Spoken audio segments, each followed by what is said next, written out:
等一下比完赛，一个直升机直接从天而降，直接接到我，把我甩到浪姐舞台上，我就1天。但是我太火了，我太忙了，还没等我1天完的时候，又一个直升机把我接到，甩到世界杯的舞台。我当时在那个球场上，我8脚怒射，捧起大力神杯，告诉世界中国有嘻哈。到那个面前，我说你是不是要他电话？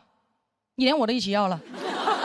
于哥说下去还是被投诉了，他投诉我。非要给他电话。当年就是一意孤行的去当空姐，他们也很支持，也很开心。然后有一次他们去旅游的时候，就偷偷买了我飞的那一班航班，没有跟我说。我当时在飞机上看到我爸爸那一刻，我都吓到了。我爸给我眨了一下眼睛，起飞之后他就找我要了一杯橙汁儿，我送到他手里，转身还没有走2步，突然就听到我爸用巨大的声音在客舱朗诵。他喝了一口，他说：“啊，好甜呐！”去年比完赛，人生发生了非常大的变化。大家知道我离了婚吧？我被人追啦，追了1年呢，追着骂，骂成了我的微博金粉。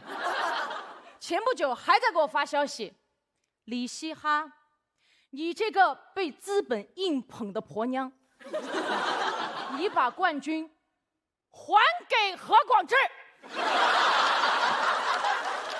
首先，何广智已经是冠军了。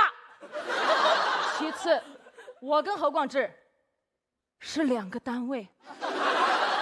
朋友，你充个会员吧，对吧？你真的想让把冠军还回来，你看完，对吧？你看完你就知道这个消息，你发给翟佳宁啊。对吧？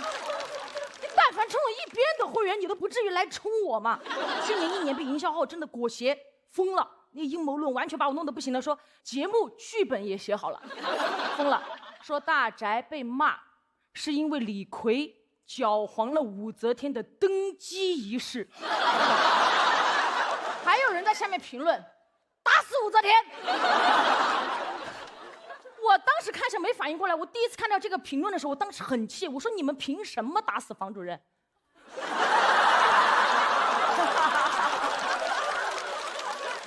有什么冲我来？他给我私信骂的就是你那个。弹舌部分是一些不堪入耳的东西，我消化了一下啊，我就想着这个人是不是大宅的粉丝，我想点进去解释一下，避免造成不必要的误会。点进去，崩溃了，分裂了。置顶的2条帖子，第1条骂我，第2条骂翟佳宁。我当时就懵了，我说谁会做这么无聊的事情啊？这么无聊的事情一定不是水军干的，骂完冠军骂亚军，像季军干的。是吧？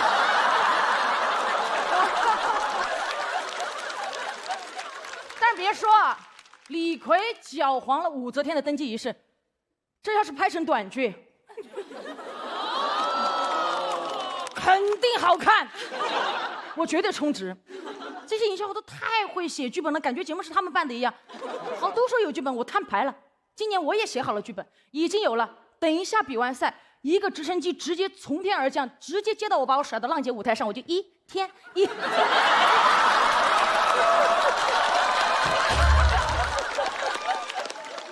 但是我太火了，我太忙了，还没等我1天完的时候，又一个直升机把我接到，甩到世界杯的舞台。我当时在那个球场上，我8脚怒射，捧起大力神杯，告诉世界中国有嘻哈。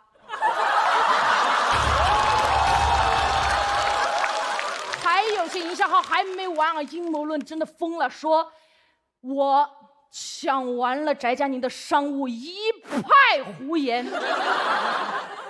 我的商务内衣卫生巾。众所周知，翟佳宁她不来月经，虽然现在很多人说她每天都像在来的样子。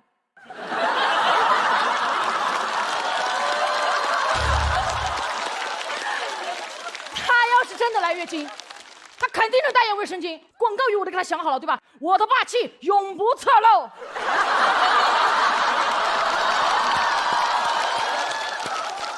那段时间，身边朋友们、演员朋友们、俱乐部老板们都很担心我嘛，被骂成这样，你们俩关系会不会受影响？是不是非常不好？完全没有，我俩被骂的最厉害那段时间，我们2个抖音天天续火花。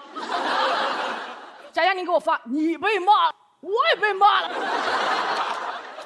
节目结束后呢，他好在虽然被骂了，但工作还是比较多，和他呢也一起参加过好多次活动。有一次我在化妆，就收到他的微信，嘻哈快了，哎吧受不了了，我就知道现场出事了，他受不了了，我立马冲到现场，没办法了，救驾来迟，根本钻不进人群，因为我看到好多人围着他，拿着专业的设备对准他，然后他的周围全部都是很专业的大光灯，然后他的脸上就很惊慌。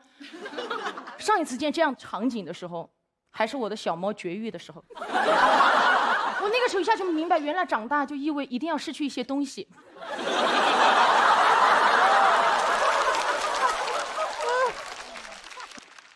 节目录制完被骂那段时间啊，有工作还好，还能转移一下注意力，一旦闲下来就不行了，特别痛苦，就特别想做一点别的事情去断掉这些信号，所以我去年就去考了飞行执照，因为起飞就彻底没有信号。第一天上飞机，我的带教师傅带着我飞到了最高点。我不知道为什么，其实飞到最高点，我往下一看，看到广阔无垠的大地，看到广阔天空的时候，我的情绪一下上来了。我觉得自己太憋屈了。飞到最高的时候，我跟师傅说：“师傅，我要发泄一下。”我师傅看着我：“你要搞什么飞机？”我也没管了，我当时憋不住，我觉得很憋屈嘛，我就开始尖叫，我就尖叫，然后各种咆哮，各种发泄。尖叫完了之后，师傅在旁边不知所措，看着我说：“开了这么多年的飞机，也是第一次开到尖叫机。”然后我就很痛苦啊，当时发泄的时候，眼泪就在眼眶打转。我师傅看着我说：“你别想这么多，你把你想做的事情做好就行。”我说：“师傅，我想把飞机倒过来飞，这样我的眼泪就不会掉下来。”他说：“倒嘛，可以啊。你眼泪不会掉下来，我们就掉下去了。你要想一下，你为什么来学飞行嘛？”我说：“我要在自己的航路上越飞越高，我要把人生的方向盘掌握在自己手上。”师傅说：“高度太高了。”我说：“我还没有开始上价值。”他说：“老子说飞机高度太高了。”哇，下压。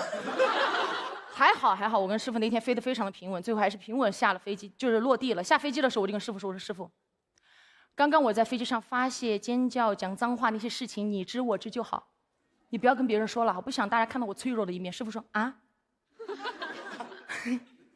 刚刚那个频道的管制员全部都听到了。”啊，我就觉得完了，我根本没有办法回到那个塔台。回塔台的时候，我就不敢抬头，那塔台的同事们好热情啊，赶紧过来，嘻哈，你飞得好棒，我们所有人全部听到你在飞机上用那个在天上用意大利语跟我们打招呼，在那里敲敲敲敲敲。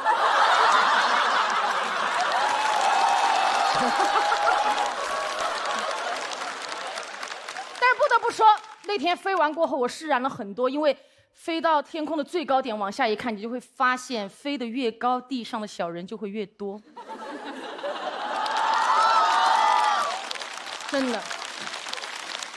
那个时候还有人骂我，就你这个样子，还想这个想那个，你怎么不上天？上天了，亲自驾驶飞机上天了，看透了。都说每年夏天大家都在期待新王登基，我也一样。我从当空姐那天开始，我每天都在登机。我登完机还要欢迎登机，所以谁登机了我都开心。而且航班多的是，这一趟登不上还有下一趟，没有航班了，现在我还可以自己飞。以前大家认识我的身份是空姐，现在请允许我向大家重新介绍一下我自己。大家好，我是开飞机的嘻哈。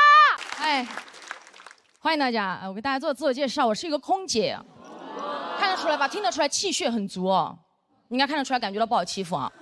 但我刚刚上班的时候，有一次我在客舱服务，我站着发水，我就感觉我的屁股一直在被人摸，我当时都懵了，我本能反应转过去就是：“你摸我屁股干什么？”当时我声音很大，所有旅客都看向了那个旅客，他理直气壮地端着一杯水说：“我没摸呀，我叫你帮我加杯水。”我说：“你叫我加水可以按呼唤铃。”你按我屁股干什么？他也不会亮。同事说你声音好大，你就不怕他投诉吗？我说：“哎，我被摸屁股，我还不能声音大。再说他能投诉什么？下去就被投诉了。”他投诉我说服务态度不好。我领导问我你跟旅客说什么了？我说我屁股不亮。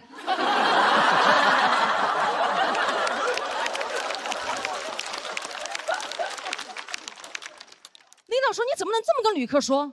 我说就是不亮啊，你的会亮吗？给我看一下。经常遇到这类的事情。还有一次，我的一个小同事，一个小妹妹，在客舱工作的时候被一个旅客要电话，旅客说你不给我的话，我就投诉你。我想办法能要到你的电话，非常害怕，走到后厨房问我姐怎么办。我说我跟你一起去。我走到那个面前，我说你是不是要他电话？你连我都一起要了。旅客说我不要了。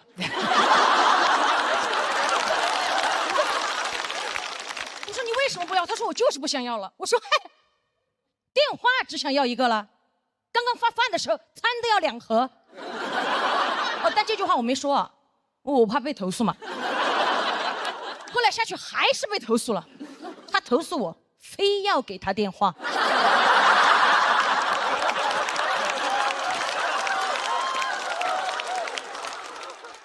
前不久我闺蜜也是给我打电话，我刚刚下班不久，她给我打电话说她在一个工作局上，她的一个工作局上她走不了，让我过去接她。我到了之后，她领导突然站起来说：“哎呦，空姐来了，快点快点快点，空姐来了，快点快点，都在等你，来坐下吃点东西，都在等你。”我说都在等我，我一看桌上什么都没了，等我干什么？等我来收餐。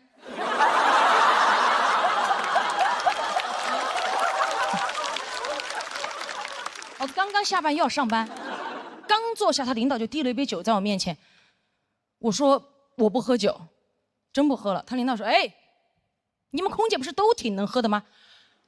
我心想，什么叫空姐都挺能喝？你见到的空姐都是站在门口，您好，欢迎登机，15、20没有过，这样吗？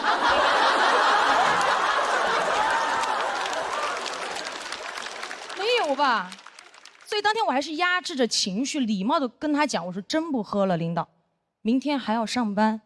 我实在是不想跟他多说话，当时脸色也不太好看。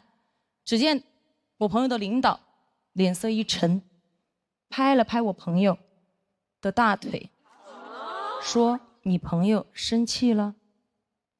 我看到噌的一下站起来，你摸他腿干什么？当时我仿佛听到有人说了一句：“他声音好大。”但我就这么一吼，当时在场所有人目光锁定领导，领导一看就是老手，他举起他右边的老手说：“我没摸呀，隔着裙子不叫摸。”我低估了他这张老嘴，我气到浑身发热，汗流浃背。当时左边胸上的硅胶胸贴气到贴不住，咣的一下就掉出来了。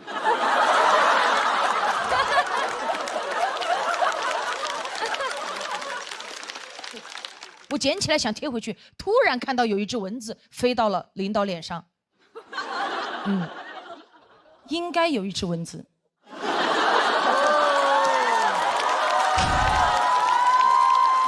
就是蚊子。我抓着我的胸贴一啪甩在他脸上，唰一声巨大声，当时领导都懵了。他说：“你打我干嘛？”我说：“没打呀，隔着胸贴不叫打呀。”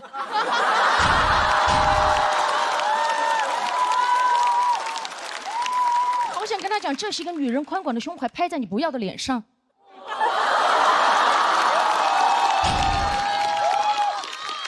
我手收回来的时候，胸贴依旧在他脸上，显得他脸皮更厚了。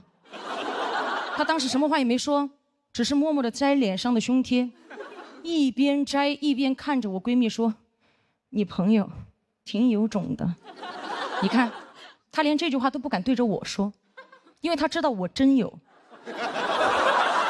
而且他但凡有点常识哦，他就知道这不是我全部的实力，因为我还有一个胸贴。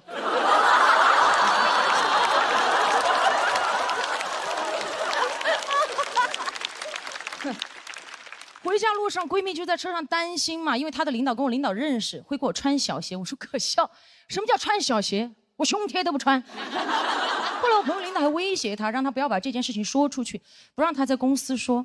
好，我上电视上说。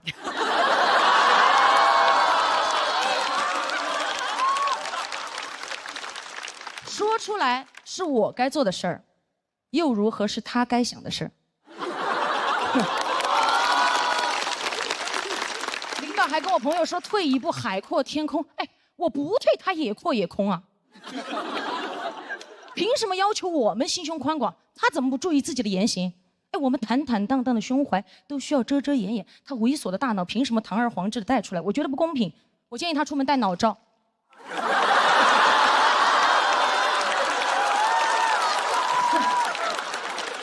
爽啊！还有这个领导，如果你不想被骂，你就别做，对吧？如果你做了，你就别怕被骂。如果你觉得今天我骂的脏，哈哈，隔着屏幕也不叫骂。现在我喜欢。哎呀，节目都看了吗？好不好看？我也觉得，节目非常好看啊，真的看得我激情澎湃的。那节目播出之后，我的生活也发生很多变化，就是收到了非常多的私信，我都有看，因为在座的应该有给我发过的吧？有。有一些很多啊，有很爱我的，表达了一些对我的喜欢，我非常开心。但看到一些也不好看的，有骂我的。我一天在家里，我就坐在沙发上，我就读私信。哎，其中有一条我就读得非常大声，我就在那读，我说：嘻哈，你没有教养，你说话声音太大。我都还没有任何反应，我爸从书房冲出来，谁说你声音大？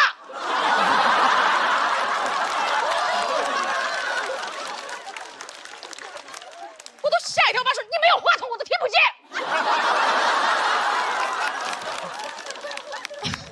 我在那个沙发上掏耳朵，我突然觉得这个私信真的说的还是挺有道理的，真的。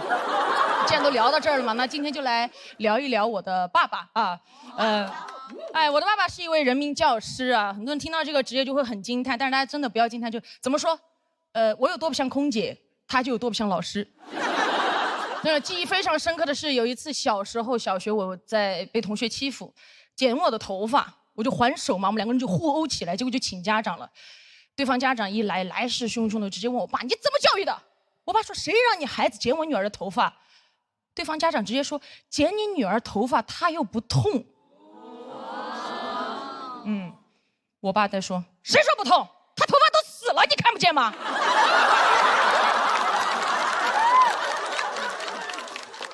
然后过来看了我一眼，抓着我剩下的发，你看，还有些没死透的还在哭。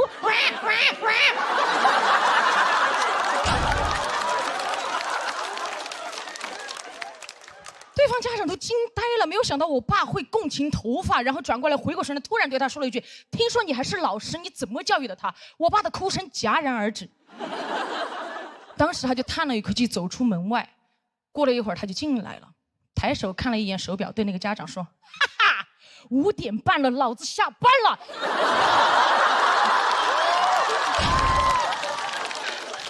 现在老子只是一个父亲。哎，真的很酷，对吧？当时对方家长说：“你燃什么？”我爸说：“我现在就把你儿子头发剃了，反正他也不会痛。”对方家长拖着小孩就跑了。我当时站在那觉得我爸好帅，我说：“我爸上班是李老师，下班是理发师。”而且那一次事情过了之后嘛，我就一直很想感谢他，就总想为他做点什么。就有一次放学回家了，我就乖乖在家把他的拖鞋摆好等他回家，但家里的小狗老是跑过去把鞋弄乱嘛，我实在没有办法，摆了好多次没有耐心了，最后就用502把他拖鞋粘好固定。爸爸回家一开门，看到门口摆着整整齐齐的拖鞋，热泪盈眶。穿上去的那一刻，欣慰的笑了。迈出去的第一步，门牙断了。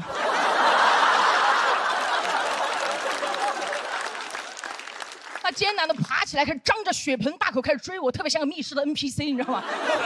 我俩隔着茶几在那周旋，眼看我马上就要被爸爸抓住了，我爷爷突然从房间里出来，对我张开双臂说：“过来，不要怕。”我一下扑进爷爷的怀里，那一瞬间安全感爆棚。1秒钟之后，我爷爷把我转了一个方向，对我爸说：“快点，抓住了，来！”但真的，尽管我那么调皮啊，我爸爸和我妈妈其实一直很支持我做我喜欢的事情。当年就是一意孤行的去当空姐，他们也很支持，也很开心。然后有一次他们去旅游的时候，就偷偷买了我飞的那一班航班，没有跟我说。我当时在飞机上看到我爸爸那一刻，我都吓到了。我爸给我眨了一下眼睛。我不敢说话，那个时候我刚飞，我太小了，我就回到工作间。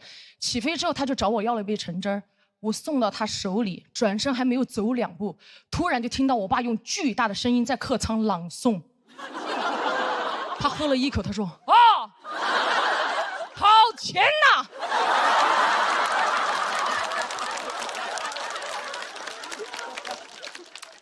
天哪，这个公司的橙汁太好喝了！这个空姐妹妹服务太好了，我以后只坐这个公司的飞机。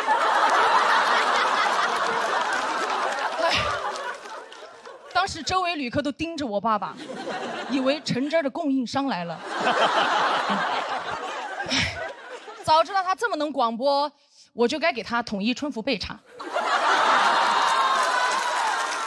啊！我爸一拿着就啊，这个牌子的茶太好喝了，3重焙火，口口生香。我以后只喝这个牌子的无糖茶。哎呀，没有想到我爸居然可以接商务了，真的。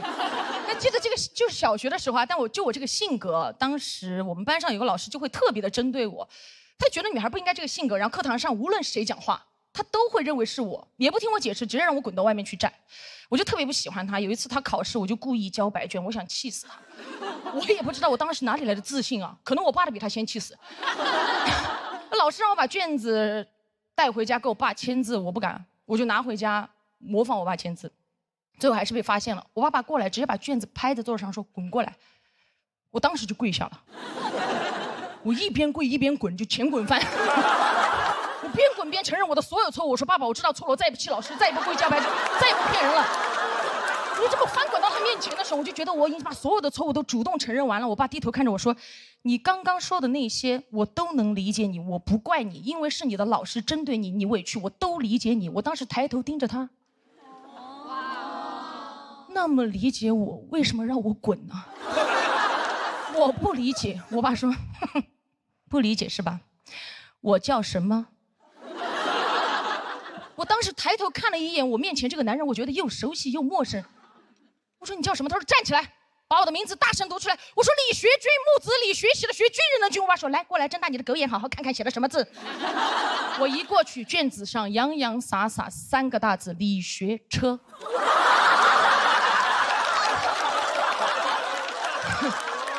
我爸说：“我学车，我学什么车？你把我那个军字上面的土宝盖给我掀到哪去了？学敞篷车。”啊！怪不得我到你学校去，你们老师都喊我居哥。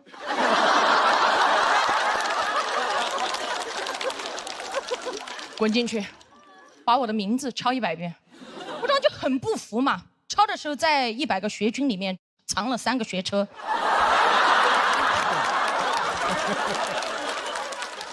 后来那天加起来，我一共抄了400遍。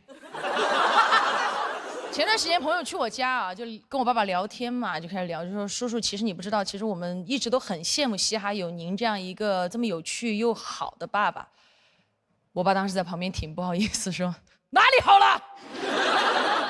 这不是一个爸爸正常该有的样子吗？”我朋友听完，当时在旁边就说：“嗓门确实挺大的。”其实这次来之前，我压力也蛮大嘛，因为看了那么多不好的评论，加上又是半决赛。然后爸爸走之前跟我说：“你好好讲，不要去管那些不好的评论，有我和妈妈，你什么都不要怕。”我当时转过去盯着我爸爸，我说：“爸爸，原来你可以小声讲话。”我爸当时说：“当然啦，因为最好的脾气要留给你和妈妈。”谢谢爸爸，谢谢大家，我是嘻哈。好，大家好，我是嘻哈。好，接下来我们就最后一起狂欢一下，可以吗？好，给这场比赛画一个圆满的句号。想跟大家分享一个事情啊，前几天因为就上节目的事情，我也上热搜了，热搜词条嘻哈离婚。很抱歉占用公共资源。我没有想到自己这么快就说上了这句话。第二天一醒来，营销号词条更过分：嘻哈离婚，独自抚养2个女儿。很抱歉占用房主任的2个女儿。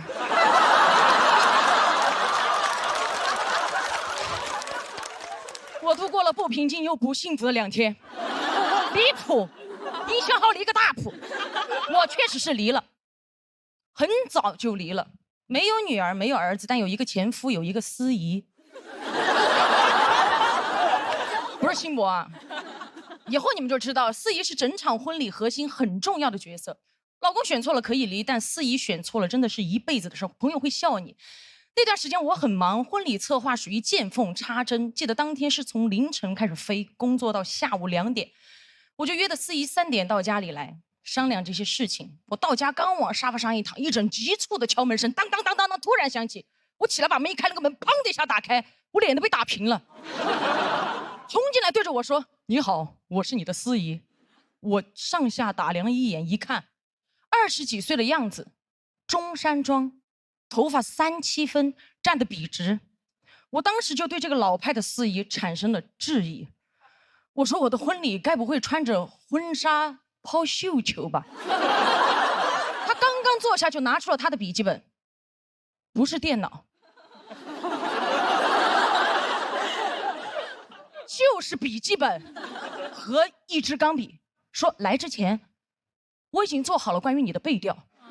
我第一次在司仪嘴里听到背调这个词，然后他就开始说了，他说：“我知道你喜欢舞狮，当天我给你们准备了一对狮子，迎宾的时候你和你的丈夫一人一只。”我说：“我俩舞。”他说：“我也可以。”我说：“你安心主持吧。”他说：“我还知道你喜欢五月天。我把你上场的音乐也选好了，就是你最喜欢的知足。怎么去拥抱一道彩虹？怎么去拥抱一夏天的风？”我说停。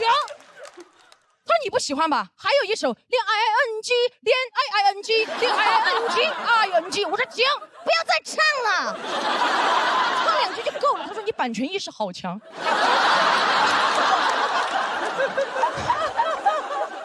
我说：“这个不是版权问题，哥，我到时候会准备好，我会发给你。”他很开心，很爽快，直接就说到了。那我们就说抢亲环节。我直接告诉他，其实抢亲环节我不太想要，因为布置婚车婚房很麻烦，你记住。他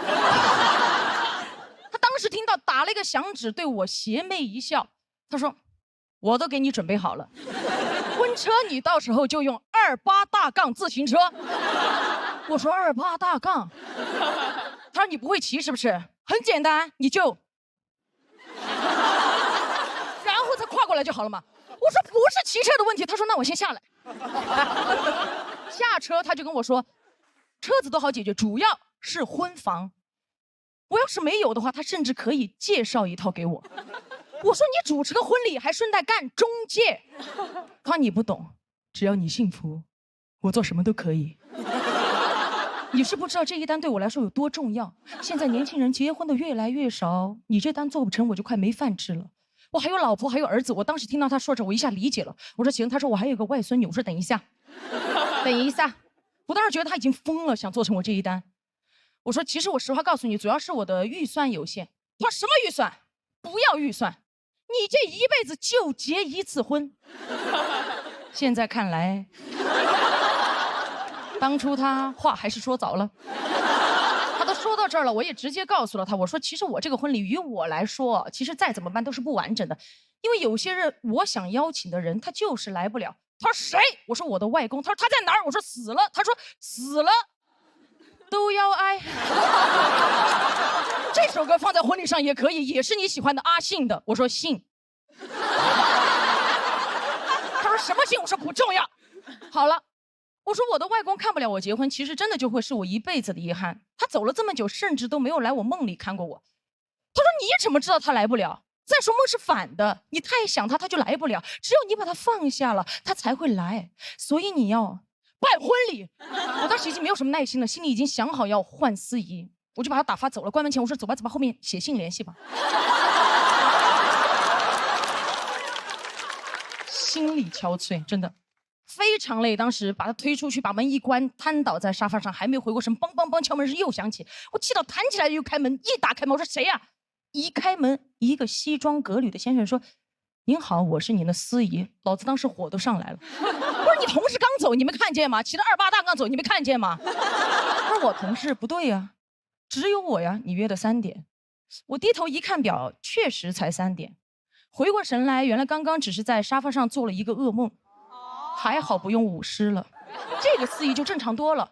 我跟他当天聊完，我就定下了他。很快，婚礼的前一天晚上，我就非常想念我的外公，然后我就开始翻照片，越翻越不对。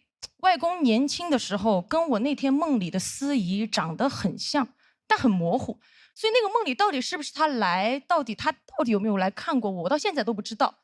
但是婚礼当天一切都很好。婚礼进行曲响起来的时候，我的耳边甚至响起了恋 IING， 我就知道当天外公和窦尔顿至少来了一个。来参加节目前，我因为没有办法照顾家里的猫啊，我就买了几个监控安在家里。那个监控比较高级，录入人脸之后就会有详细的显示某某在客厅，某某在厨房。安好的第二天，我的 app 上推送陌生人闯入，我赶紧打电话给爸妈。爸妈说这不见鬼了吗？哪儿有人啊？排查下来发现监控识别到了客厅外公的遗像。真见鬼啦！后来爸爸把外公的遗像放到监控面前，录入人脸。录入外公之后，就真的再也没有收到过陌生人闯入的提示。前段时间第一赛段播出的时候，我当时正在上海，当时我收到一条监控 app 的消息是外公在客厅。就在那一刻，我就知道我的外公也许并没有错过我人生的每一个重要时刻，比如我的婚礼，比如现在。谢谢外公，我是丫丫。谢谢大家，我是嘻哈。爱情里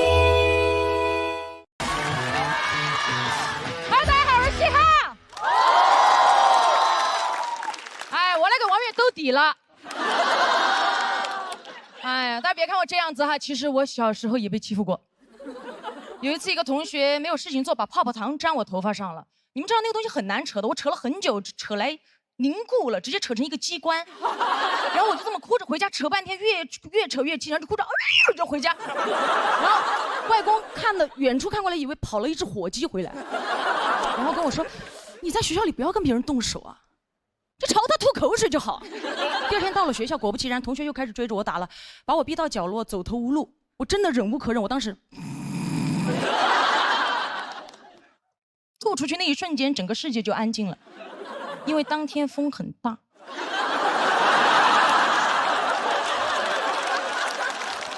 因为我的外公忘了告诉我，口水要顺风吐，2秒前的口水正中眉心。我的外公一生打过很多仗，抗美援朝、解放战争，然后从小就跟我说了，打，给老子打，仗来了就要打。这句话真的影响我很多，但那次发现口水仗不好打。我第二天到了教室，拉开书包，发现里面多了一根擀面杖。当天刚好是学校组织的春游，外公也刚好给我做了我最喜欢吃的馒头，跟那个擀面杖放一起。到了目的地，我刚拿出馒头，一个同学拿着他的薯片过来嘲笑我吃馒头土，一把把馒头给我打掉。老子拿出擀面杖，一把揪起他的薯片，擀得稀烂。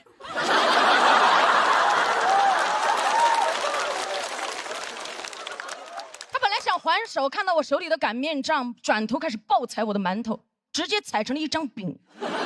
就在这个时候，老师看见了，一把拉开，他说：“你怎么可以糟蹋粮食了？快捡起来吃了。”他说是嘻哈的，我说不是我的，我说薯片在嘴里啊。老师说薯片嚼碎了不要说话。晚上回家，外婆端出馒头，一脸疑惑说：“你先吃吧，本来说好今天吃饺子的，擀面杖不知道哪儿去了。”我看向外公，外公。虽然外公跟我说了仗来了就要打，当然我也不是没仗硬打，都是别人先惹我才打。整个学生时代，我的头发被剪过，吊带被扯过，馒头被打过，钱也被抢过。当然这些事情我知道也不止我一个人经历过，但那些欺负我的人后来也不好过。怎么说呢？老子的擀面杖，仗功赫赫。真的，后来他们都知道仗来了就要跑。后来上班成熟了很多，直到遇到公司一个出了名的爱刁难人的前辈。他最奇葩的一点就是有非常变态的控制欲。他在飞机上，只要他没吃工作餐，我们所有乘务员都不准吃。恶霸！我不行的，我是必须按时吃饭的。当天飞机上工作完了，我就开始吃。他过来说：“你怎么吃上了？”我说：“一起吃啊。”他说：“我不吃，我不饿。”然后阴阳怪气的跟我说：“你吃吧。”你把我那份也吃了，我说我吃的就是你这份。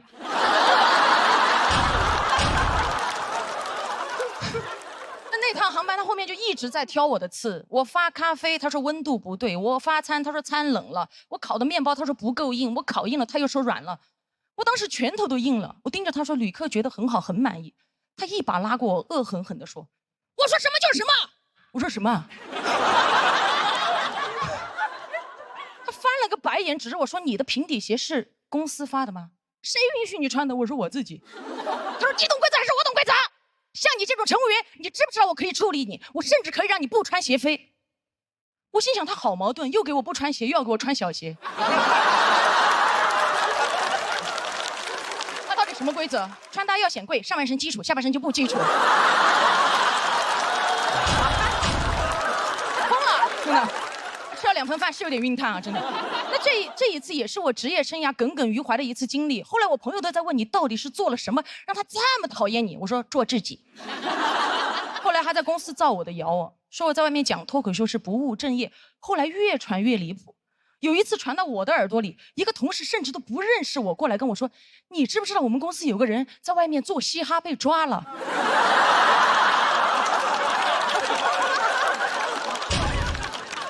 我说这不在这儿呢吗？这不，我说不可能吧？他说怎么不可能？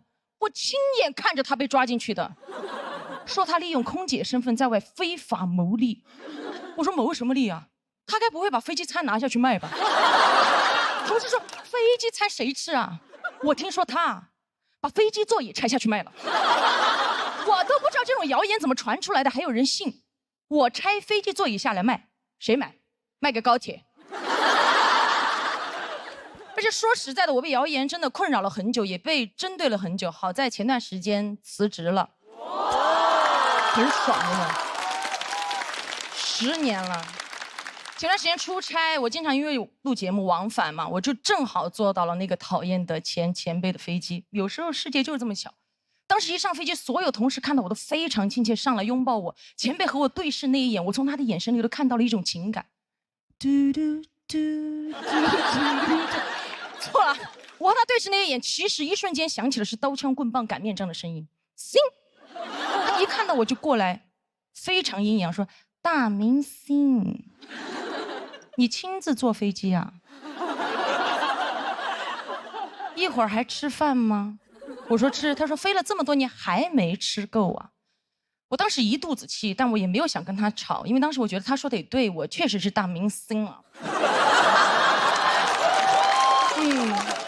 起飞之后没过多久，我旁边的旅客按呼唤铃叫他过去，说饭冷了，口感不好要投诉。我的前辈过来说不会吧，我在旁边说不会吧。那个旅客对我前辈说：“不信你自己吃一口。”我一把挡在前辈面前，对旅客说：“他不吃饭的，在飞机上，我帮他吃吧。”就在这个时候，旅客指着他说：“像你这种乘务员，你知不知道我今天可以投诉你？”在那一瞬间，我突然在前辈身上看到当年我的影子。我不想为难他，真的替他吃了一口，说还好，但我也不想放过他，说还好没吃到下面，下面更凉，你端回去重新再给他热一下吧。他这个前辈真的没有想到，当初他为难我的口水，在高空飞了这么多年，还能在万里高空击中他的眉心。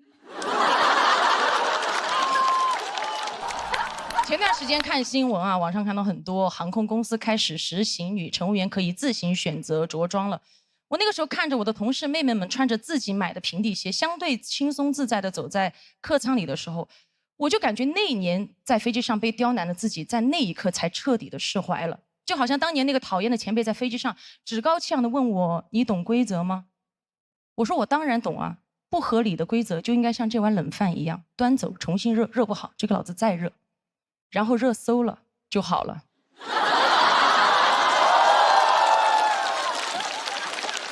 他当年为难我的时候，一定想不到我不仅懂规则，有一天我真的还能改变规则。但有一条规则我尝试过改过，但真的改不了，就是口水要顺风吐。谢谢大家，嘻哈。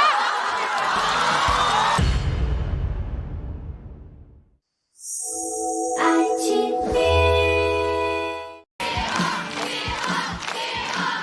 Hello， 大家好，我是嘻哈。谢谢，今年终于上来上节目了啊！因为一直有工作，是个空姐。哇，你们今天的反应真的很棒。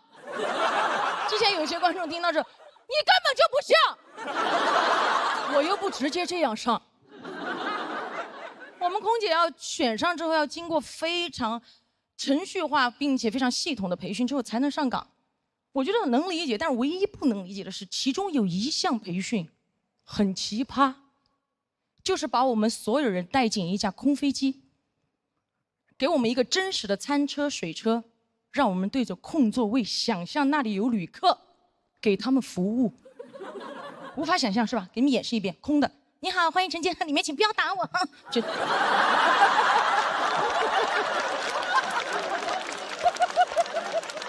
想象嘛，而且还要考试，所以考试当天我就发得很快。我说老师，我发完了。老师看着我说，你怎么这么快就发完了？你同学才发2排，你怎么这么快就发完了？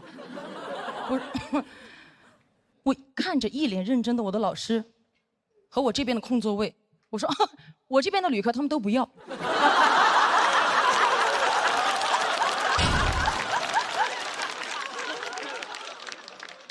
我老师非常生气，看着我说，我飞了这么多年，第一次看到飞机上138个旅客什么都不要。我说小声点，他们都睡了。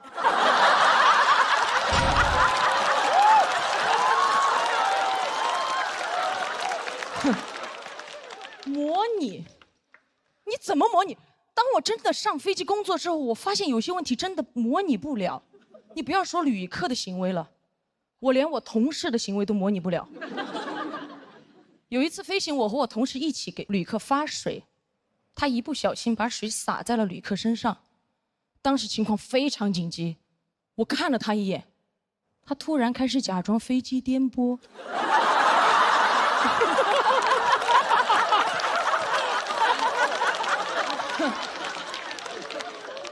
他开始好颠，颠回了工作间。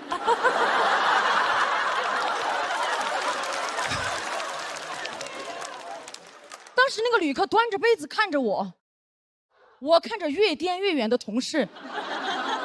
我那个旅客问我，到底谁在颠？啊？这个水有没有人过来擦一下？我说，我当时心里想的跟我手上做的事情一模一样。我说，我擦。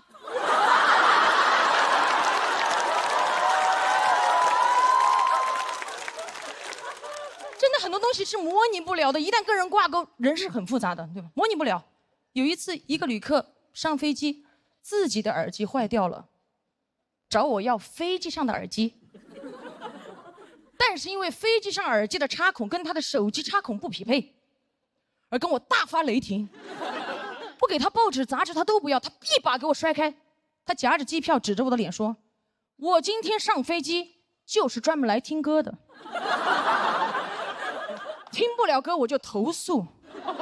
他这句话简直给我当头一棒，当当。而且当时周围所有的旅客都已经探出头来想看我怎么解决这个问题了，我被逼到那个地方没有办法，我蹲下问他，你想听什么？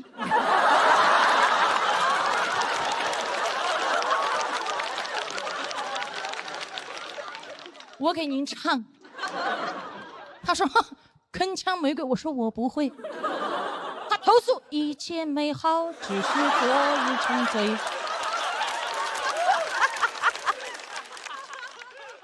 单单最后还是被投诉了，因为把他旁边的旅客唱醒了。旁边旅客拔地而起，老子今天上飞机不是来听你鬼叫的。而且我飞得越久啊，处理的事情越来越复杂。前段时间有一次夜航，一个旅客坐在3个人一排的中间位置，飞行时间太长了，他觉得有点热，他就去厕所把他那个秋裤脱掉。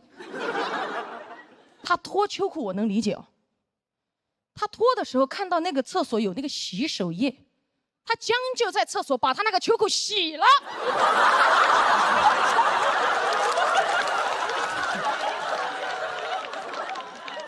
他该不会觉得飞机颠簸可以把他那个裤子甩干吧？洗完他拧得半干啊，他偷偷出来，悄悄地走到自己那一排。夜航嘛，所有旅客都睡了，他打开他头顶上方的行李架，把秋裤晾在行李架的边缘，然后把行李架盖了过去，最后把裤腿轻轻地搭在过道旅客的肩膀上，像献了一个哈达。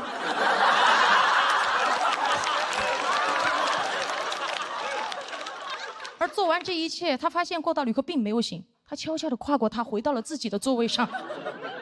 他以为这一切没有人看见，可是靠窗的旅客看到了。我这样说，大家是不是有点科幻，有点想象不出来这个场景？我们看一下气氛组的老师，就类似于郭麒麟把他的秋裤洗了之后晾在了杨天真的头上。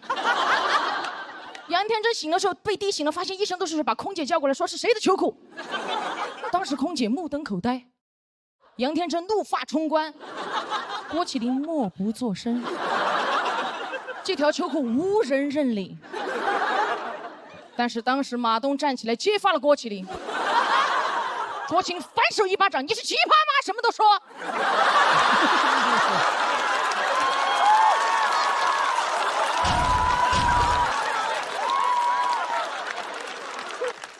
当时天真气得都不天真了，哇，3个人打得不可开交。我当时啊，就跟侯佩岑老师一模一样，礼貌的微笑站在旁边，你们不要再打了啦。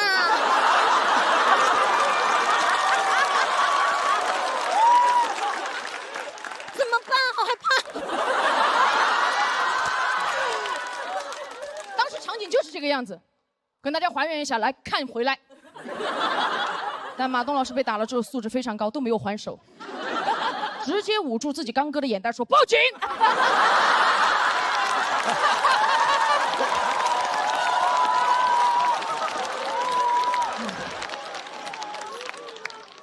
最后就报警了嘛。报完警我就准备去把那个秋裤收下来，但杨天真老师制止了我，他说我要保护案发现场。我尊重，所以这条秋裤就这样飘荡着在客舱落地了。落地后，警察上来也没有想到，我的飞机上3个人因为一条秋裤打了起来。他把我叫过去，你作为一个乘务长，这么简单的问题解决不了吗？哪个要你就给哪个呀。我说有没有可能是哪个都不要呢？说完，我带着警察进客舱，我说来。一进去，我们2个就看见3个人扯着2条裤腿打，咚哧大哧噼里啪啦的。事态已经无法控制了，警察很快把这群秋裤子乐队带走了。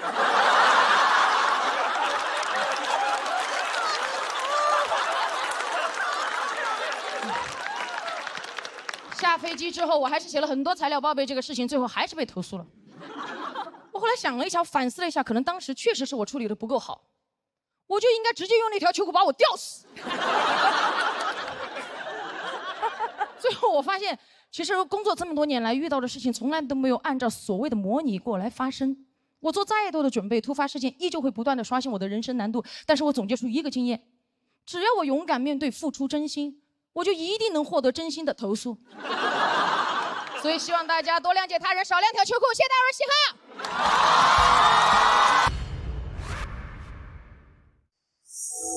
爱情里 ，Hello， 大家好，我是西卡。我是空姐，看得出来吧？好，这都不算什么。我刚开始讲单口的时候，我是那一组唯一一个女演员。那个时候主持人介绍我说，接下来上场的是位女演员。观众说啊，主持人说没对，垫了一句。她还是个空姐，观众啊！我一上场，观众啊！其中有个大哥噌的一下站起来，看过这个婆娘，一看就是春秋航空的。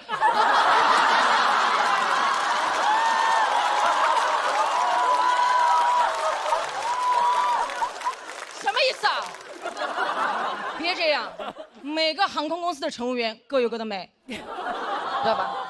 这都算了，就是因为大家有这样的反应。前段时间我去看医生，因为腰不好嘛，我一进去那个医生的诊室，有2个老头躺在那个地方针灸。当时医生看了我那个片之后，觉得我非常的严重，他说干什么工作的这么年轻，腰伤那么严重？我不好意思说我是空姐，我怕2个老头站起来笑我，我忍了一下。他要给我开脾气，他说你快点干什么的？我说医生你，我高空作业。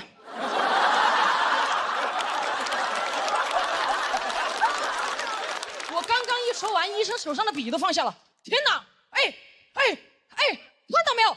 高空作业，妹妹。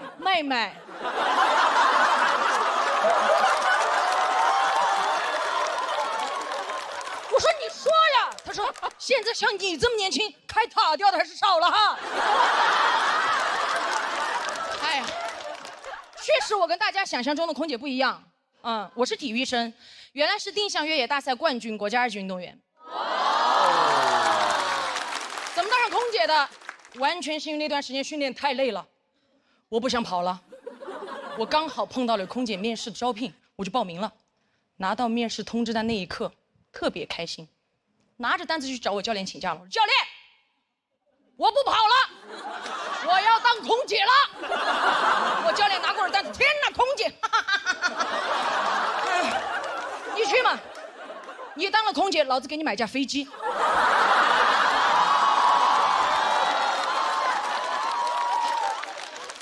当天面试的时候，我分到的那一组堪称当天面试的死亡之组。什么意思？条件太好了，因为我们那天所有人都分成7个人一组，最多就是7选2，有些甚至一组全部淘汰掉。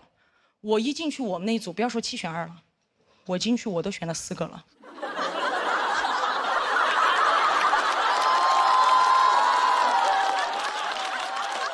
太好看了。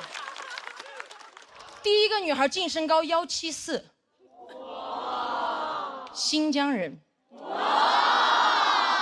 对吧？我刚进去跟她对视那一眼，我就说这个空姐你当我不当啊。特别好看，漂亮到哪种地步？当天我们要求是穿短袖，裸露部位不能有任何明显的疤痕。当时面试官问他你手臂上这道疤是怎么回事？他说哦这个是胎记。面试官说哦胎记，我觉得胎记随着时间的推移应该会淡掉吧？胎记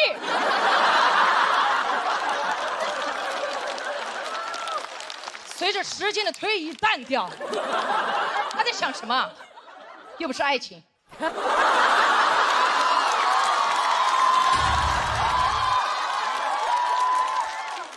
而且我这个时候已经明显感觉到第2个女孩子的跃跃欲试了，已经迫不及待，她该踏的时候一个箭步上前，老师好，我是2号，身高171，特长拉丁，咵，他就甩了一个胯出去，就这么快，这个胯都感觉甩到了对面3位面试官的桌子上放着了，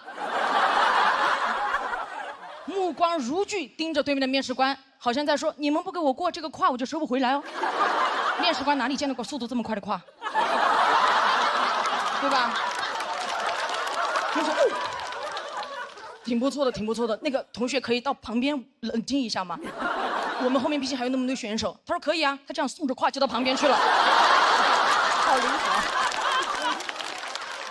太优秀了。到我的时候，我已经明显感觉到，因为可能是面试官已经看到了太多条件非常优秀的女孩了，到我这已经明显没有什么耐心了。我刚刚上前一步准备开口的时候，他直接打断了我说：“等一下，你基本条件我们已经看了，就不要浪费大家的时间了。你有没有什么特长？”我觉得他一点都不尊重我。我当时冷笑，我说：“特长，哼，这个地方不够我起跑。”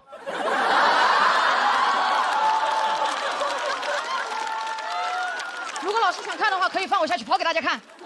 哦，3位老师是不是不知道怎么评判跑得快与不快是吧？没有关系，这样，3位你们现在从中随机挑选1位下去，我让他50米，我把他抓到，你们让我过，可以吗？当时其中有个面试官，你跑吗？我不跑了，累了，你先出去等一下吧。我说稳了。过了一会儿出来通知我过了，我说过了。我说问老师啊，我究竟是哪方面勾引了你们3位选择了我？老师说哦，我们今天面试了1天了，确实没有看到过跑得快的空姐。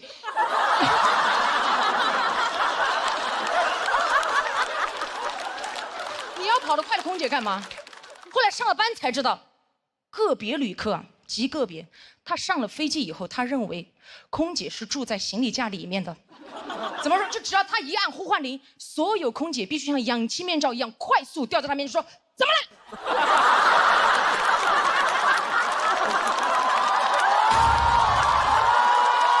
对吧？有一次我还在工作间准备，突然呼唤铃就响了。你们也知道，练体育的听不了发令枪。我当时是一下冲去在他面前，怎么了，旅客？好快！我开心极了，觉得自己的特长有了用武之地。转过头看了一眼我同事在门口胯只甩了一半。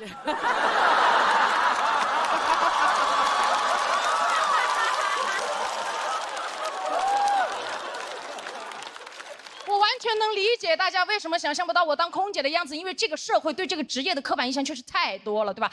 很多电视短剧里面拍的空姐就是这样，穿着短裙丝袜高跟鞋，拖着一个飞行箱在那个候机楼走过去走过来的，对吧？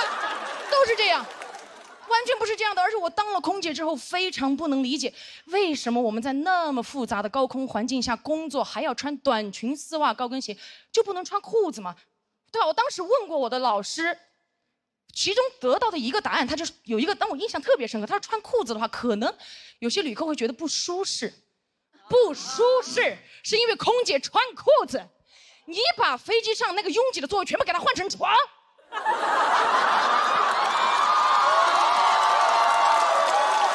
吧？哪怕空姐穿着盔甲站在他面前，他都不会觉得不舒适，睡着了看不见，玛卡玛卡就。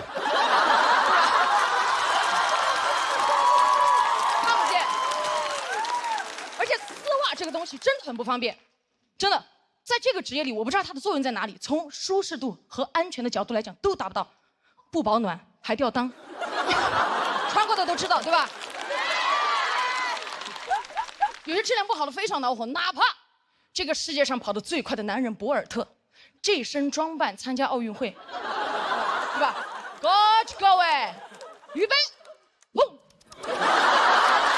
撞线那一刻。博尔特100米成绩58秒69，没有破纪录，破了2双丝袜。而且如果飞机遇到紧急情况着火了，真的需要撤离旅客的时候，我们撤离的最后一步，所有乘务员需要脱掉自己的丝袜，因为丝袜的材质在这种环境下非常容易起火。你不是知道它不安全吗？在这么紧急的情况下还要花时间去脱丝袜，那为什么一开始还要穿？你哪怕给我穿一条厚一点的牛仔裤，起火的时候我甚至可以把它一屁股坐灭。真的，是吧？遇到紧急情况，这个说着火了，我说火在哪？我一屁股坐过去，我的同事拿着我灭火器来，火在哪里？我说火在当下。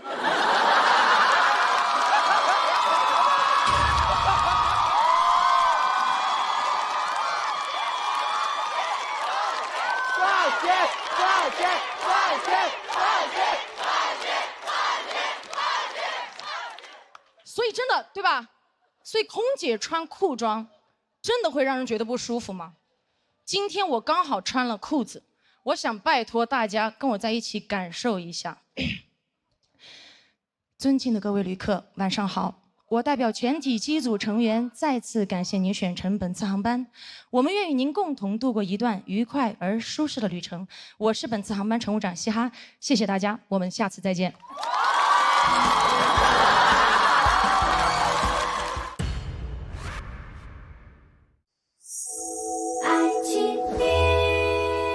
大家好，我是小鹿啊。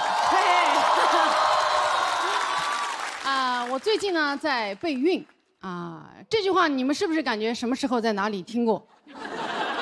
就是去年的这个时候，在这里听过，还有前年的这个时候，在这里也听过啊。1年又1年过去，我的项目还没落地，我现在像个备孕界的老赖。再宽限我几天，下个月肯定怀。我现在久备不孕啊，家里人都不催了，他们甚至会开始帮我打圆场了。有那种亲戚问过来说：“哎呦，小鹿他们是不是身体有问题啊？”我爸妈：“哎呦，没问题，没问题，没问题，他们身体没问题。”哎呦，这现在大环境有问题啊！什么 AI 外卖预制菜啊，还有她老公托马斯他们家英国祖坟风水有问题啊！别听他俩瞎说什么备孕，其实私底下烟酒都来。我从来都不抽烟啊，现在也不喝酒了，每天都喝中药，扎针灸，吃叶酸，补充维生素 A、B、C、D、E、钙、铁、锌、硒、辅、镁、Q、10，基本每天送服一张元素周期表。我的身体在炼丹，再过3年我能生下一颗魔丸。我现在太补了，现在托马斯亲我一口都要流鼻血。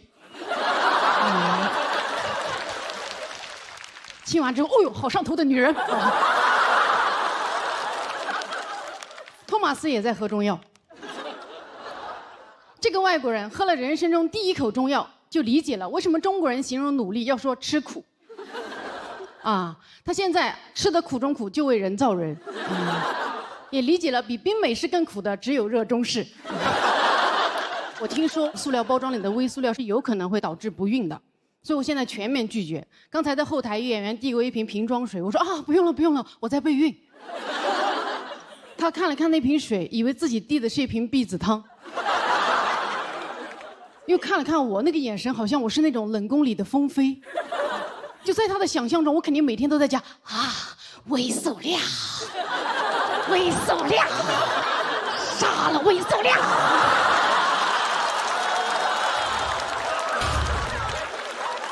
备孕需要情绪稳定。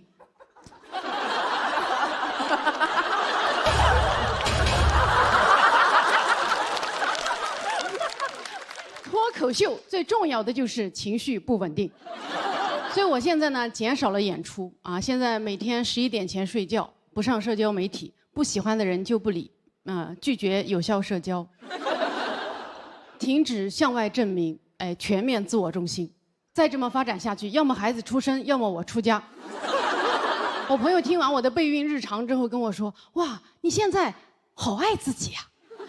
我说：“啊，爱啥呀？我都是为了备孕。”他说：“你就是为了自己呀，你在善待和照顾自己。你想想，你现在都愿意为了自己暂缓事业生孩子了，还说不爱？妈呀，磕到了！我不爱江山爱自己。”我披着备孕的皮行爱自己之时，霸道自己爱上我。重生之我在苏州河畔爱上久备不孕的自己。哇，好先锋的 CP 呀！我写出这个段子的时候，我觉得 AI 永远都替代不了我，因为 AI 不会爱自己 ，AI 就没有自己。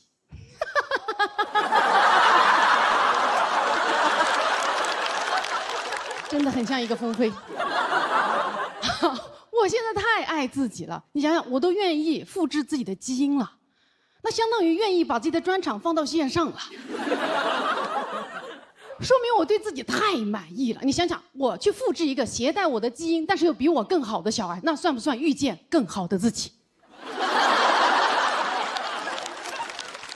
家人们，不要爱抽象的自己，去备具体的孕。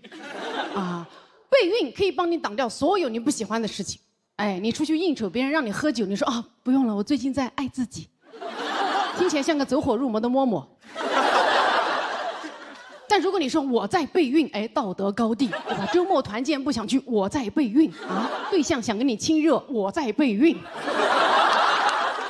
不能熬夜，备孕太好了。我觉得备孕把爱自己具象化了。我现在沉迷备孕啊，我现在都有点怕怀上了。我甚至产生了一个疯狂的想法，我觉得如果全世界都开始认真的备孕的话，这个世界将变成美好的人间。你们先别骂，听我解释一下。首先，我们要破除对备孕的刻板印象，备孕不是怀孕，就像背单词不是考托福一样，不想生也可以备啊！不要因为你是一个单身男人、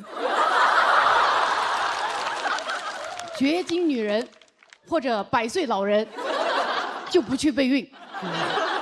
备孕是一种生活方式，备孕不是为了生人，是为了人生。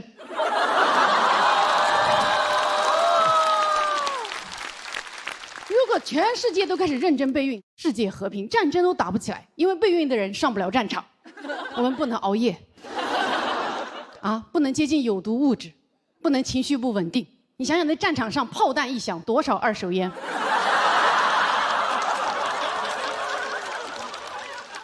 无人机一炸，多少微塑料？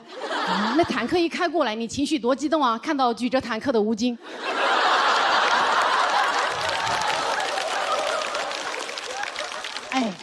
我现在沉迷备孕，我甚至还录了一个真人秀节目，全程记录我备孕，隐私全部暴露。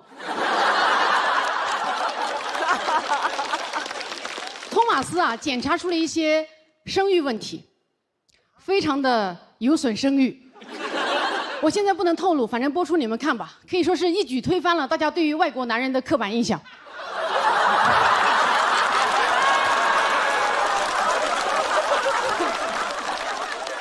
他现在啊，都开始顺着电线杆找偏方了。都说备孕的压力要越小越好，我这么真人秀、脱口秀的昭告天下之后呢，确实很难压力小了啊！以前观众见到我啊，小鹿喜欢你，以后观众见到我啊，小鹿，加油！托马斯，你更是啊。总有朋友劝我说放松一点，说孩子呀，往往就是你最放松的时候就来了。真的吗？我最放松的状态，那就是熬夜、喝酒、吃外卖。什么最放松，越放松的时候越能怀。那我这辈子最容易怀孕的时间，那就是我高考结束那个夏天。不可能，托马斯还在上小学。我真的不知道该怎么放松的干成一件事情，因为我人生所有的经验都是这种竭尽全力之后先苦后甜，所以我会觉得这种久备不孕、苦尽甘来遇到你，才是我的孩子该拿的人生剧本。我希望我的孩子以后出生之后说的第一句话就是干了。备孕啊，改变了我很多。其实现在除了备孕之外的事情，我都放松了很多。比如说像今天魔王挑战赛，谁想来打败我什么的，我都非常的理解并祝福，非常的理解啊！大家都来吧啊！毕竟谁不想打败一个久备不孕的脆弱女人呢？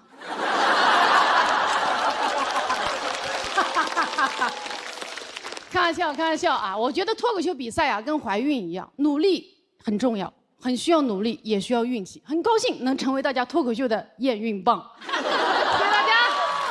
嘿，大家好，大家好，大家好，我叫喵喵，也是一个北大的学生，但是跟雪琴姐跟谢谢不一样，是靠踢足球体育特长考上的。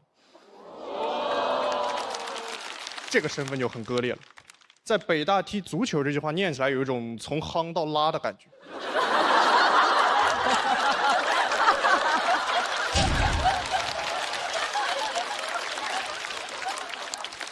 大家很热情，很捧场，但是在同龄人眼里，小体育生的风评极差。我之前在网上刷到过一个帖子，他问体育生和边牧谁聪明。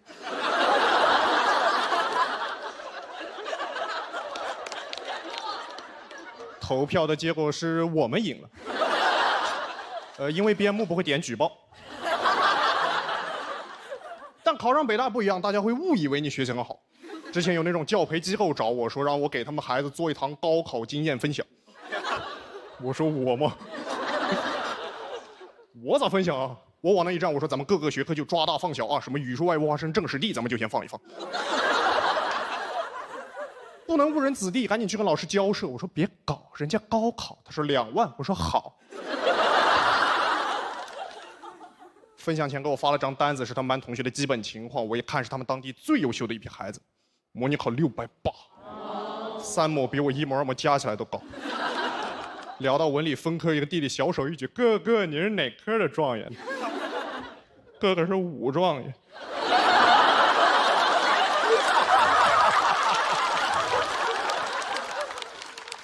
最后2万块钱没拿到，因为给他们分享知识点的时候，我说你们就多背背那些知识点啊，那些什么 cos 45度什么的。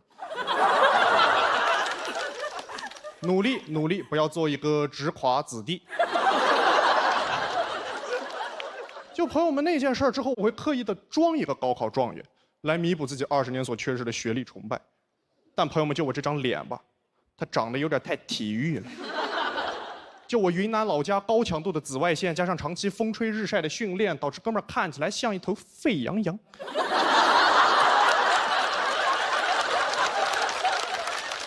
这外貌真是没有什么办法改变了，只能通过穿搭改变自己。想把自己打扮得非常的学院派，想把自己打扮成那种 hot nerd。朋友们，因为我从小就在体训队生活，我没有见过这些700多分的人。在我的刻板印象里，这些高考状元上课他就应该穿得跟领诺贝尔奖一样。哥们儿的第一堂文化课是穿着西装去上，就是那种高定礼服、金丝眼镜。走到班里，老师都迷糊，他说：“同学，我们一堂思想政治课，你为什么要穿的这么小资呢？”同桌在旁边起哄：“哥们儿要 cos 资本家。”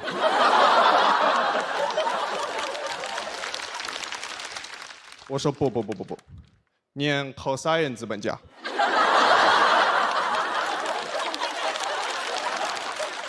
关键朋友们，就这堂课下课之后，我立马就要去踢球，所以我那套衣服里还穿着自己的球衣。但那种高级衬衫吧，它有点太透了，就你球衣的细节能够透过衬衫看得一清二楚。完全没反应过来这个事儿，是回答完问题，老师鼓励我，他说感谢68号同学的精彩分享。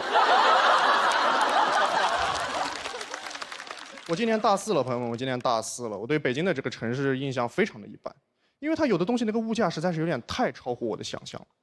之前谈恋爱跟对象出去买花挑了一捧，店员很不熟练的帮我包好了花，然后很熟练的拿出了收款码，跟我说：“先生你好，一共898。”不是，哎，各位。贵，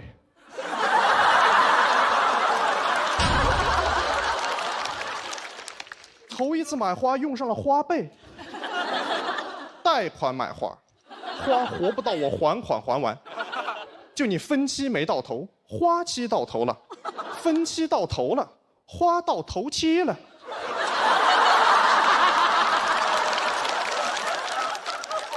我的素质我是可以逃单的。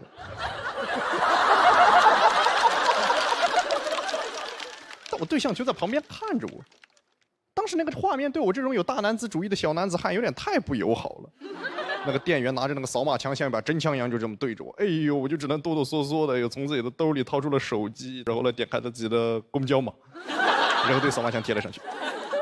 哎，朋友们，我当时就是在想啊，你们说有没有一种可能，咱们中国那么多人啊，就有那么一个人，他的付款码长得跟我的公交码一模一样？没有。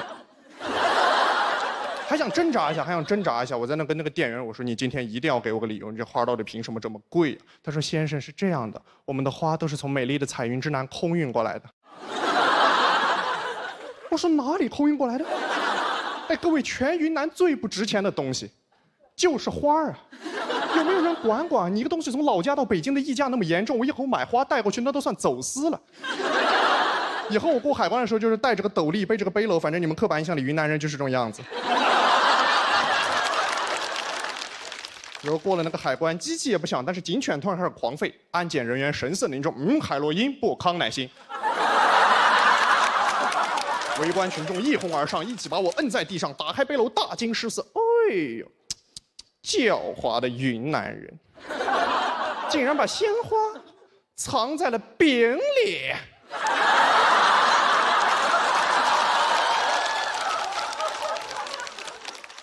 我很不理解为什么现在北京的高端餐饮都标榜自己的食材是从云南空运过来的，什么云南黄牛、云南野菜、云南水果，站在北京的市中心我都迷糊。我说前2年不是走出大山了吗？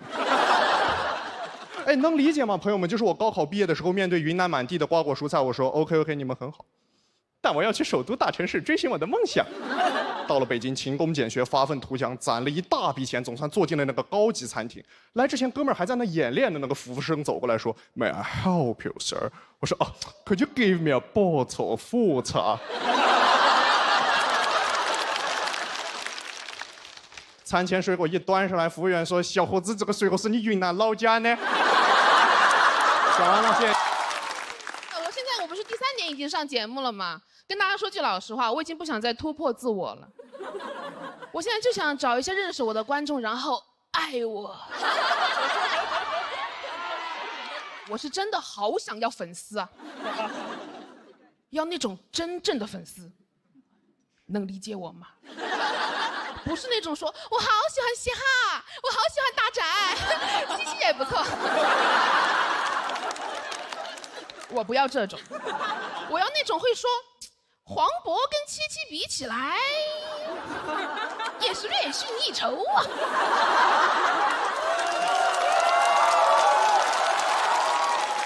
我就想要这种无条件的维护和溺爱，因为我被骂过。去年年底的时候，和嘻哈还有于翔宇一起主持了爱奇艺尖叫之夜，已经过去半年了，还在尖叫。就是我们那一天啊，因为主持的不好被骂上了热搜。我本来那天可高兴了，你们想，我见到那么多娱乐圈的真帅哥，那我平时都是跟我完全没有想过自己会被骂。就你们想想，那个场合全是明星和他们的对家，谁顾得上骂我呀？那个热搜骂的都是尖叫之夜主持人，因为不知道我们分别都叫什么名字。刚开始知道被骂的时候呢，还是有一点喜悦的。娱乐圈嘛，被骂也是一种在乎，但是就不能只在乎我嘛？好想要那种指名道姓的黑热搜啊，一系列的那种。首先是愤怒，说七七凭什么？然后得出答案，七七资本。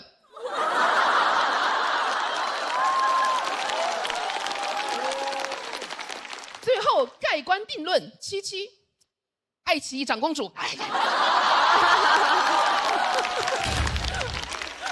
OK， 我当时还为了自己蹭热度发了一条视频，那个评论区特别的有意思，主要分成3类，一类就是问我们家哥哥到底有多帅啊，电视上香不香，香不香？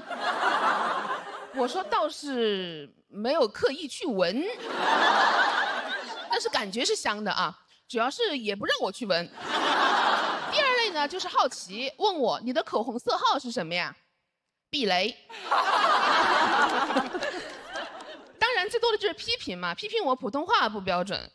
我那一天太紧张了，我把张若楠说成了张若兰。有些人都没听出来错在哪儿。呢了不分了，我当时好慌张，只能用那句经典的话安慰自己，我说没事的，只是犯了一个所有南方人都会犯的错误。其实呢，还是在这边一片混乱之下，还是有一个粉丝在帮我说话的。然后我就发现，我们脱口秀的粉丝啊，就你们这帮人，活得太理智了，好没有战斗力。别人说我不配当主持人，我的粉丝说那也不是他要去的。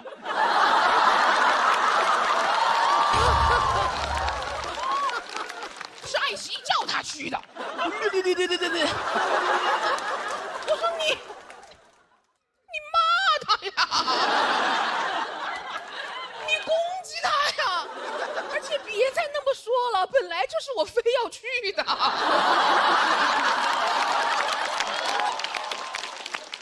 我真的不懂，为什么爱我爱的这么客观？能不能爱我爱的失去理智？你爱的是非不分，你爱的胡搅蛮缠。你就说七七的普通话没有问题，他就应该叫张若兰。虽然我们对外都说粉丝的爱太盲目，但谁不想要盲目的爱呀？只有黑灯的对象要到了。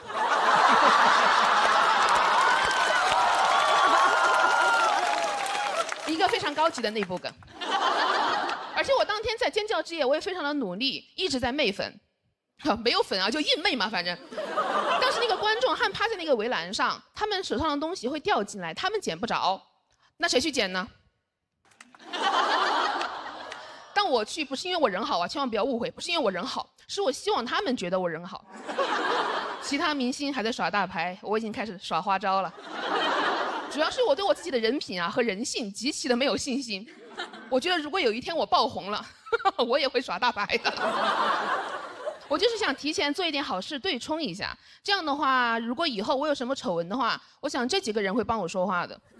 他们会说不可能的，琪琪是一个好人，他帮我捡过包哎，他不可能偷税漏税的。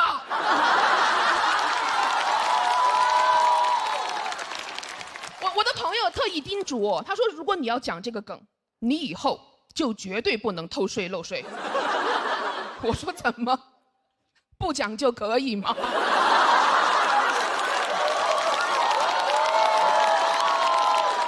都不可以呀！我是不会干这个事儿的。我现在已经明白了，很多事情就应该在爆红之前提前做到。我现在每次捐款都截图，先不发，存在相册里，相册的名字叫“红了再发”。所以我当时跟于小雨2个人站在那个外场啊，我看到有东西掉了，我马上就走过去捡。就这么捡了2个之后，开始主动叫我过去捡了。我当时真有点不高兴了，我说我想演的是一个好人，不是一个好使唤的人。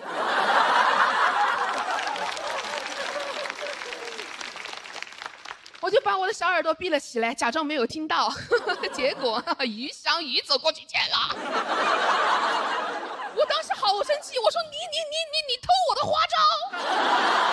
我也只能赶紧走过去捡。那一天怎么讲呢？像提前步入老年生活，跟旁边那个老头啊抢东西捡呐。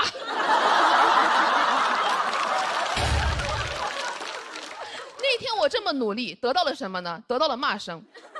不过好在呀，他也没有被夸呀。说实话，我今天讲这些阴暗的小心思，其实我是很担心，我怕你们讨厌我。但是我后来想，管他这那的，我就是觉得真实比正确更有意思。而且我相信那个粉丝肯定会帮我说话的，他肯定会说，那也不是他要讲的，是爱奇艺让他讲的。我是黑巫师。没想到吧，这么快就回来了。我的魔杖也是买1送1的。羊蝎子，在上海市行不通的。处你羊蝎子。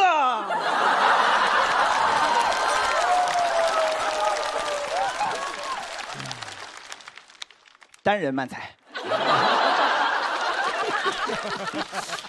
哎，开个玩笑哈。去年开始用上了这个盲杖，刚开始好奇试一下，后来发现哎挺好用的。有时候你判断不了这里是不是有个台阶，这么一扫就知道了，走路还变快了。用上之后呢，我都在外面行侠仗义好几回了，对吧？高铁站台上碰到那种抽烟的，我本来只需要探索面前一小块，闻到烟味儿手就抽搐。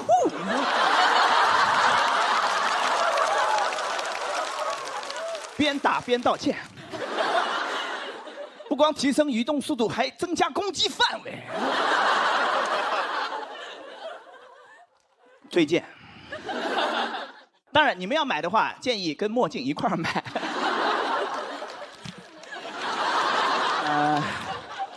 怎么了？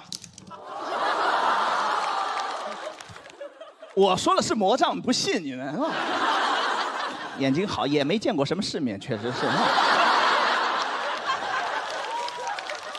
都，哎，算了，扔一边吧。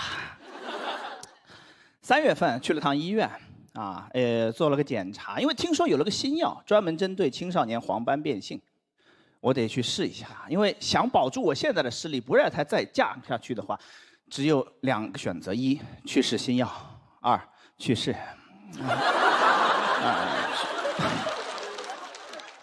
开玩笑的，有时候也是一条路，去试新药，然后就去世了，是吧？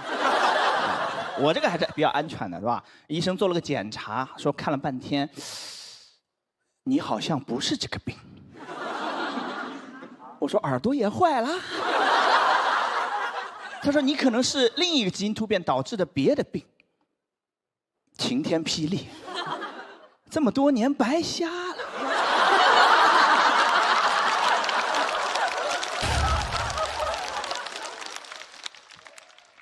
一讲完，我当时就眼前一黑，但我知道我眼前的黑已经不是以前的黑了。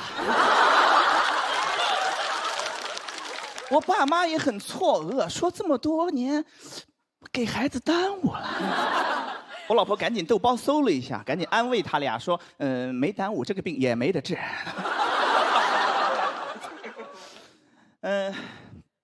我说我怎么能不是青少年黄斑变性？我做了个公众号，就叫青少年黄斑变性，我做了7年了，对吧？我现在主要工作就是审核进群的资料，因为老有骗子想混进病友群，我就是个骗子，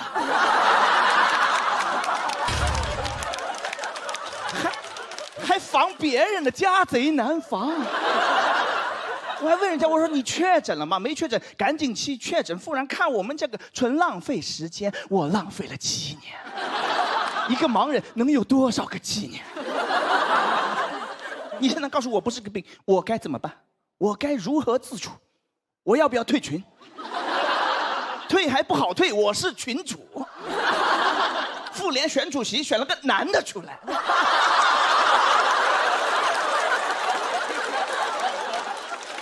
现在局面就非常尴尬。我是这个病全国最出名的患者，但我不是这个病。我上个月去南京演出啊，有个病友要来后台跟我合影，我让工作人员去带一下。我说我的前病友，他说人家病治好了。我说不是他病好了，是我病变了。他问我说变成啥了？我说我不知道，我现在不想研究这个病，我怕又研究早了。哇，吭哧吭哧作业一写完，本子一合上，别人的练习册。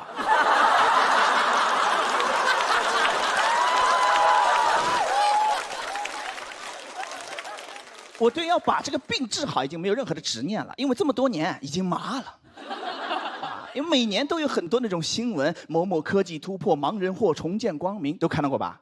或重见光明，或你就先别出来吹了，你等哪天定了你再说。你说嚯，重见光明了。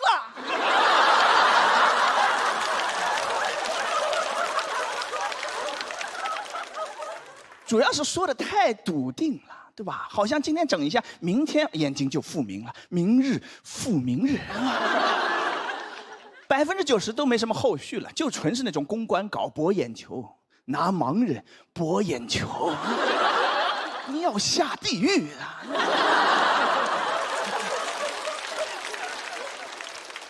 而且啊，写这种稿子那种媒体老师多少也是有点责任的，因为每年就集中那几天密集的报道。6月6号全国爱眼日，12月3号国际残疾人日，5月的第3个星期天全国助残日，一个都不知道，没有良心啊你们！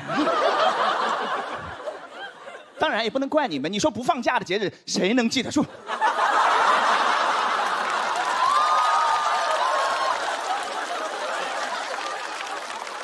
设立的初衷是好的，我们关注一下弱势群体。现在完全变味儿了，就是你到那天转发一下，表示你关心弱势群体就好了。啊，平时你根本见不到这些报道，也见不到什么盲人都在家待着呢，都出不了门，对吧？就爱眼日被媒体老师拉出来，到处爱眼，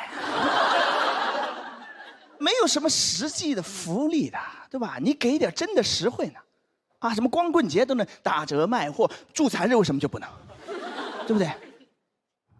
轮椅半价，盲杖3折，来，对啊。营销方案都给你们想好了，哎，你哪怕把我直接拉到直播间去卖货都可以，对吧？你得让我卖货，我不卖货我就要开始卖惨了。我卖起货来非常的真诚，那个话术啊，一听都不像演的。我说家人们，看看，来，新款的盲杖都需要啊，瞎不瞎的都能用得上啊。哎，瞎了的直接拍，没瞎的拍我们的墨镜套餐。今天限量500单，只要9块9，准备上。工作人员说：“黑灯老师看错了，是99。”我说：“我怎么可能看错呢？9块9，来上链接。”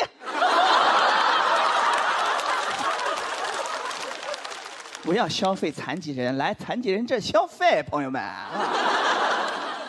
3月份查的嘛，然后等了2个多月，10天前拿到了那个基因报告。您猜怎么着？医生看走眼了，不是他以为的那个病，也不是青少年黄斑变性，是一个跟黄斑变性很像，但是更加稀有的另外一个病。我在我们4个病友群里面找了一下，跟我完全一模一样的，就1个人。这下好了，不用建群了，我俩加个微信就可以。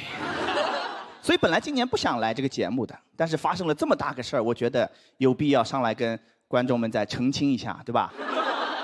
主要是想找到那个第3者，我可以让你当群主。我忘了说那个病叫什么名字了，是吧？我不确定我能说下来，太长了。这个病叫做常染色体隐性遗传的 PROME 基因突变导致的视锥视杆细胞营养不良 CRD12型 I want you。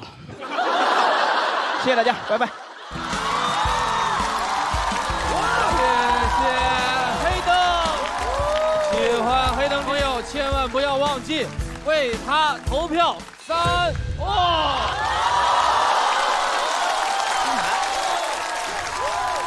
黑灯，只有你看不清，但从大家的欢呼声中，你应该知道，你触发了金牌挑战。哎呀，好精彩！黑灯，我是庞博，我在你右手边。哎，哦，这个是吧？是的，是的。好，差不多的。我指你不会觉得不礼貌吧？没有没有，因为你根本没指着我。其实去年黑灯说，可能以后不录节目中的脱口秀之后，我们还真有点遗憾的，因为不光是黑灯代表的这个题材和人群，黑灯本身就是一个很优秀的脱口秀演员和喜剧人。就是很高兴你能回来，但没想到是这么个原因。真的是精彩哦！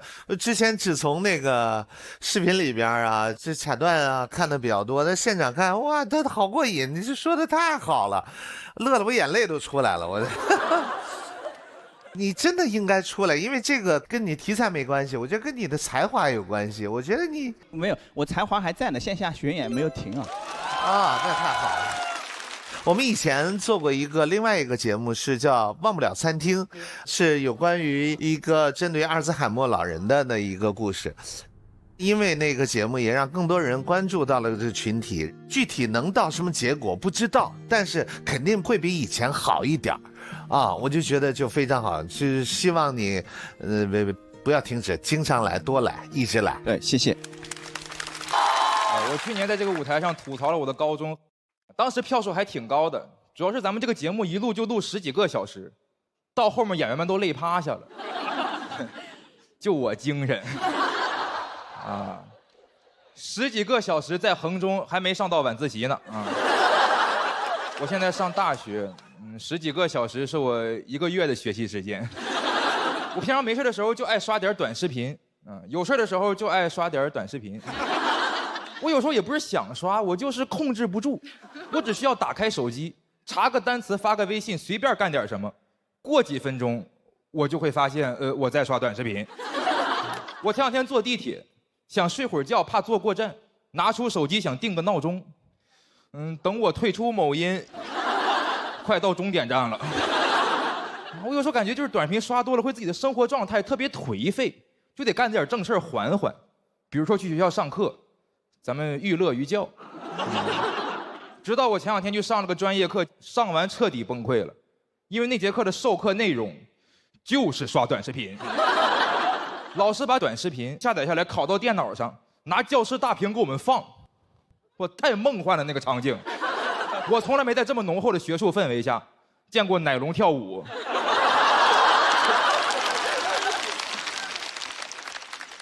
哎呦，那天老师带我们刷了1节课短视频，全是某音拍他喜欢的。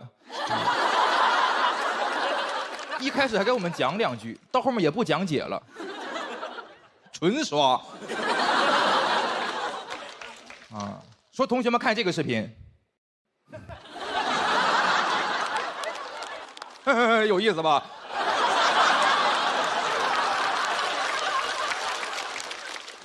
我说老师，你是来上课还是来过瘾了啊？咱们师者不是传道授业解惑吗？你怎么改点赞收藏转发了呀？那课上的我气乐了。我那天起床的时候纠结了半个小时，是老老实实去上课，还是把课翘了躺床上刷短视频？好不容易下定决心去上课，然后刷1节课短视频。我说老师，要是这样的话，咱俩何必来教室呢？啊，咱搁某音上加个好友呗，还能续火花。跟大宅跟嘻哈似的，续上火花你就当我签到了，是吧？我觉得上课刷短视频太有违和感了。平常挺有意思的视频，放到教室大屏上咋看咋无聊。我觉得刷短视频是需要意境的，偷感越重，刷的越爽。啊，你比如现在2楼那帮观众，我也看不清你，你也看不清我。你要是偷摸把手机带进来。这会儿刷2条短视频，你得老爽了。但如果我现在拿大屏给大家一块放短视频，它就没意思了。所以当时老师在上面放，我在下面偷着刷。但我的某音能听见老师的公放，他就开始猜我喜欢。刷了几条，我手机上和大屏上短视频同步了。我同桌上课睡觉睡一半醒了，看了看我手机，看了看大屏，说兄弟太帅了啊！上课玩手机你还敢投屏？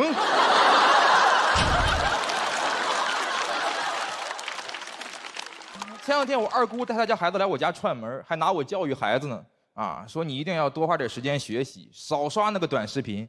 你要是能像你谢哥哥一样考上北大，以后你上课刷都没人管你。我说二姑，你是不是上过北大？你不是我二姑，你是我学姐，你是李雪琴。我感觉如果我们专业真要学短视频的话，你最起码别让大学教授来教吧啊！你说这些大学教授是什么人？知识渊博，博古通今，就这种人怎么刷短视频？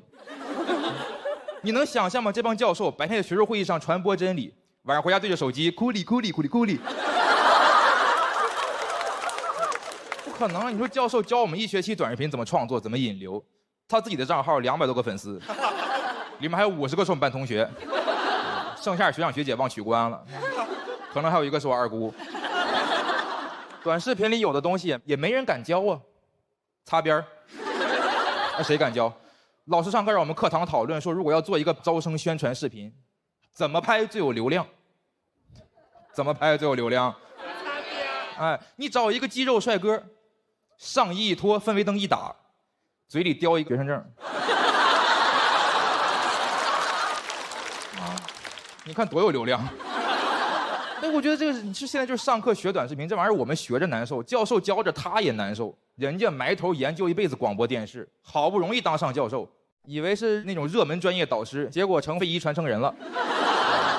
你感觉像他们之前为了发顶刊研究社会变化，现在为了上热门研究推流算法。这鲁迅脱下了长衫，还得给自己标一个正常穿搭无不良引导。关键我感觉我能从这件事上看到自己的未来。我现在学短视频，等我毕业可能又过时了。但我现在要是不学短视频，我就毕不了业了。啊，所以等这段播出，希望你们多给我点点赞。我得交作业。好，两位谢谢大家，我是23新传。